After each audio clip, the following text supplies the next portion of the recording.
लंबी टांगों वाला सारस सूखे पेड़ पर बैठा हुआ था कि वहाँ शातिर उल्लू आ जाता है। तुम यहाँ अकेले क्यों बैठे हुए हो? मैं उड़ते उड़ते थक गया था। मैं वापस अपने परिवार के पास जा रहा था। तुम्हारे जैसे लंबी टांगों वाले बड़े सारस को तो जंगल का राजा होना चाहिए, और तुम यहाँ अकेले बैठे हुए हो। तुम सबसे बड़े हो, तुम सबसे शक्तिशाली भी होगे, तो फिर तुम जंगल के राजा क्यों नहीं बन सकते? ऐसे सीधे साधे सारस का दिमाग खराब करने के बाद शरारती उल्लू वहाँ से चला जाता है। उल्लू की बात तो ठीक है, मैं सबसे बड़ा हूँ और मेरी टांगे सबसे बड़ी हैं, फिर मैं राजा क्यों नहीं बन सकता? मैं अभी जंगल में जाकर पक्षियों को डराता हूँ कि वो सब मुझे राजा कहें। ऐसा सोचते हुए सारस जंगल की तरफ उड़ जाता है। सारस जाकर एक घोंसले में बैठ जाता है। वो घोंसला एक चिड़िया का था, जिसमें चिड़िया के दो छोटे छोटे बच्चे भी थे। कौन हो आप? आप यहाँ से जाइए, ये घर हमारा है। अगर मेरी मम्मा आ गई तो आपको बहुत मारेगी। अब यहाँ से तुम्हें ही जाना होगा। मैं सारस हूँ, मैं सबसे बड़ा हूँ, सबसे शक्तिशाली। मैं यहाँ का राजा बनने आया हूँ। ये कहते हुए सारस ने चिड़िया के बच्चों को उठाकर घोंसले से नीचे फेंक दिया। मम्मा चिड़िया भी वहाँ आ जाती है। अपने बच्चों को पेड़ के नीचे बैठे देख वो उनके पास जाती है। बच्चों, आप यहाँ कैसे? आपको तो मैं घोंसले में छोड़ कर गई थी। मम्मा मम्मा, वो देखें, हमारे घोंसले पर उस बड़े पक्षी ने कब्जा कर लिया है। जैसे ही चिड़िया की नजर ऊपर अपने घोंसले में जाती है, वो अपने घोंसले में बड़े सारस को देखकर डर जाती है। चिड़िया उसके पास जाती है। सारस जी, ये घोंसला मेरा है, आप यहाँ से जाइए। यहाँ मैं अपने बच्चों के साथ रहती हूँ।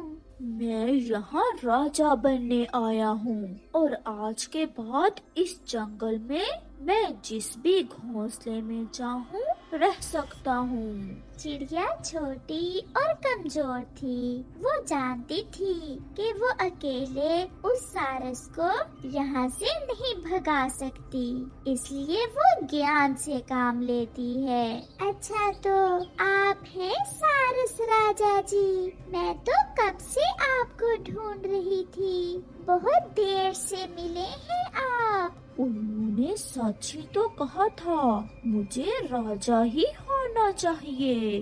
आप यहीं बैठे, मैं अपने दोस्तों को साथ लेकर आती हूँ ताकि वो भी आपको देख लें। जल्दी जाओ और सबको लेकर आओ, और उन्हें बता दो कि आज से मैं जंगल का राजा हूँ। फिर चिड़िया अपने दोस्तों को लेने चली जाती है। मिठू भैया, वो बड़ी टांगों वाला सारस मेरे घोंसले पर कब्जा किए बैठा है। किसी तरह हम सबको मिलकर उसे भगाना होगा। मैं अकेली उसका मुकाबला नहीं कर सकती। इसके लिए हम सबको इकट्ठे होना पड़ेगा। हम दोनों कौवे को भी साथ ले लेते हैं। फिर चिड़िया और मिठू कालू कौवे के पास जाते हैं। चिड़िया कालू कौवे को सारी बात बताती है। तो वो राजा बनना चाहता है। हाँ कौवे भैया, उसने तो मेरे घर पर भी कब्जा कर लिया है।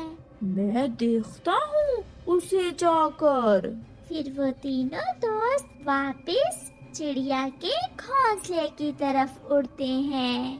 रास्ते से जाते हुए कालू कौवा मिठाई की दुकान से मिठाई लेता है और तोते से कहता है, मिठू, तुम जल्दी से जाओ, कहीं से लाल मिर्ची लेकर आओ, फिर देखना वो सारस राजा कैसे भागता है। तोते को तो पता था कि लाल मिर्ची कहाँ से मिलेगी, इसलिए तोता जल्दी ही लाल मिर्ची लेकर आ जाता है। कालू कौवा लाल मिर्ची तोड़कर मिठाई के अंदर डाल देता है और वो सब सारस के पास जाते हैं। राजा जी, हम सब आपका नए जंगल में स्वागत करते हैं और आपके चरणों में प्रणाम पेश करते हैं। मुझे तो पता ही न था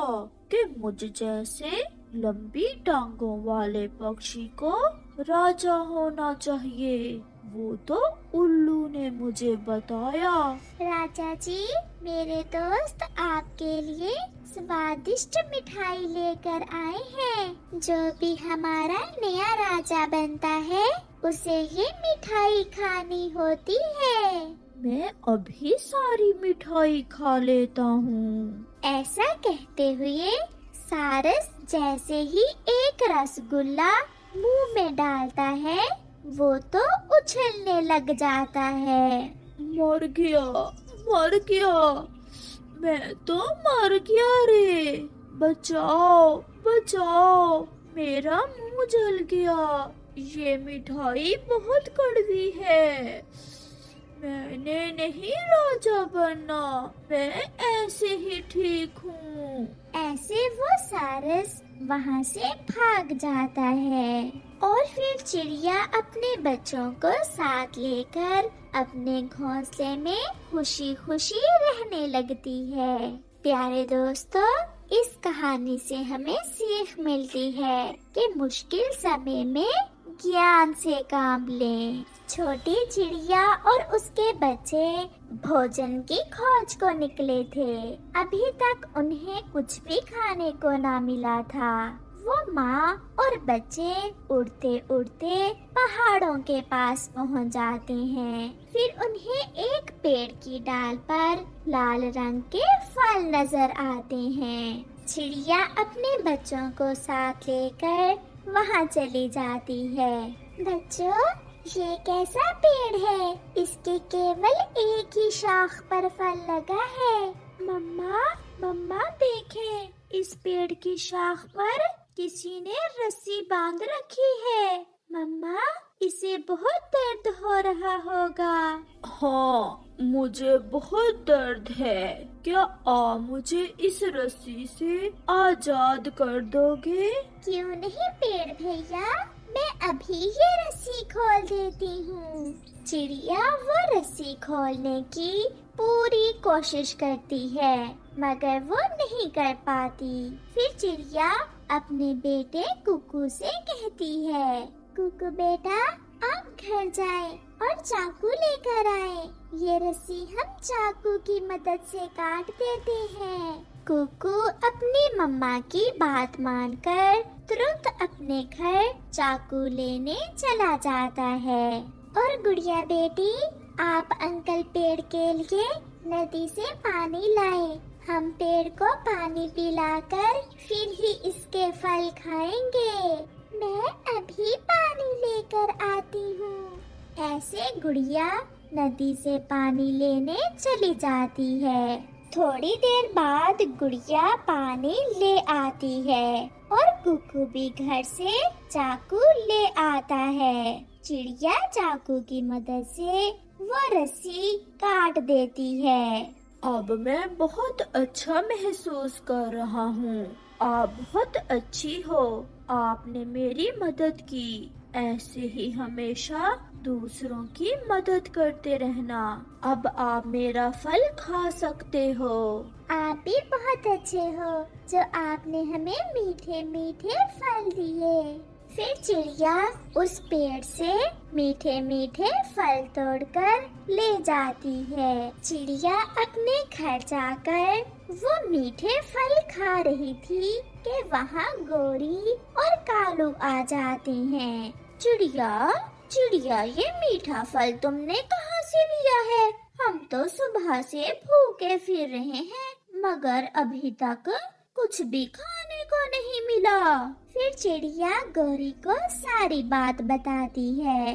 मैंने उस पेड़ की डाल से रस्सी काट दी और फिर उस पेड़ ने मुझे मीठे फल दिए। कालू जल्दी चलो, हम भी उसी पेड़ के पास जाते हैं। फिर गोरी और कालू वहाँ से चले जाते हैं। जाते जाते गोरी घर से चाकू भी साथ ले जाती है। कालू, अब तो हमें भी मीठे फल मिलेंगे, रस्सी को काटना कौन सा मुश्किल काम है, वो तो मैं मिनटों में काट दूंगी।